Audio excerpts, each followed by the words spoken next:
বিসমিল্লাহির রহমানির রহিম। আসসালামু আলাইকুম। সম্মানিত হাজিরিন, আমাদের প্রাত্যহিক জীবনে খুব গুরুত্বপূর্ণ একটি বিষয় হলো জীবনে কেন দুঃখ কষ্ট আসে। এই বিষয়ে সূরা বাকারা ১৫৩ থেকে ১৫৭ নং আয়াতে মহান আল্লাহ পাক বলেছেন, হে মুমিনগণ, তোমরা ধৈর্য ও নামাজের মাধ্যমে সাহায্য প্রার্থনা করো। নিশ্চয়ই আল্লাহ ধৈর্যশীলদের সাথে রয়েছেন। যারা আল্লাহর রাস্তায় নিহত হয় তাদের মৃত বলো না, বরং তারা জীবিত, কিন্তু তোমরা তা বুঝো না।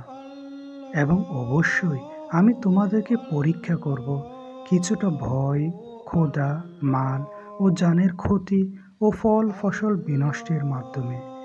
তবে সুসংবাদ দাও ধৈর্যশীলদের। যখন তারা বিপদে পতিত হয় তখন বলে, নিশ্চয়ই আমরা সবাই আল্লাহর জন্য এবং আমরা সবাই তারই সান্নিধ্যে ফিরে যাব।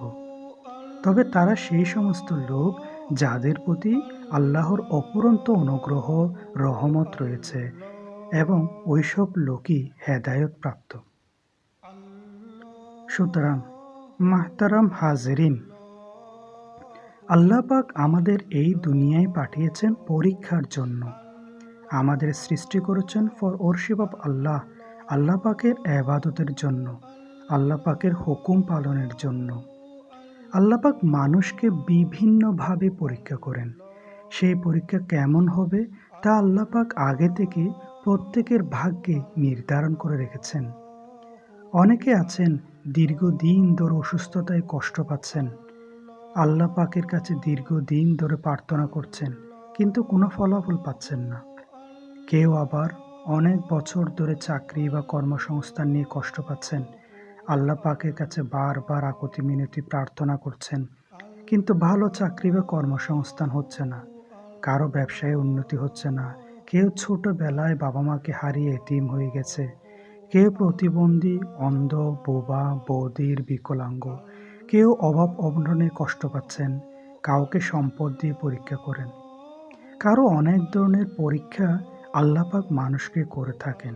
সুতরাং আল্লাহ পাকের এই সব ধরনের পরীক্ষায় টেনশন, পেরেশানি, বিচলিত না হয়ে আল্লাহর প্রতি গভীর বিশ্বাস, ভালোবাসা অন্তরে পোষণ করে ধৈর্য ধারণ করা প্রত্যেক মুমিন মুসলমান নরনারীর নৈতিক কর্তব্য হওয়া উচিত।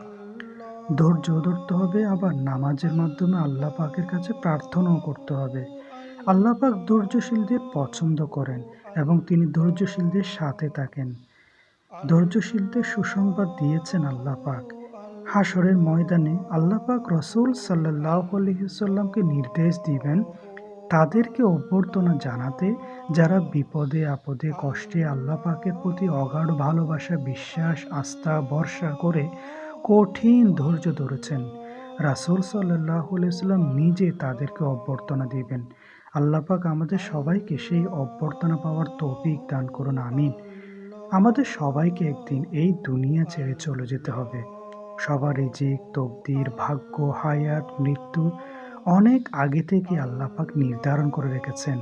আর মৃত্যু যদি দ্বীনের জন্য, ইসলামের জন্য, আল্লাহর জন্য, রাসূল সাল্লাল্লাহু আলাইহি ওয়াসাল্লামের জন্য শহীদের মৃত্যু হয়, এর চেয়ে ভালো আর কিছুই হতে পারে না। প্রত্যেক মুমিন মুসলমানদের উচিত বিপদে আপদে কষ্টে ধৈর্য ধরা এবং আল্লাহ পাকের কাছে বেশি বেশি চাওয়া।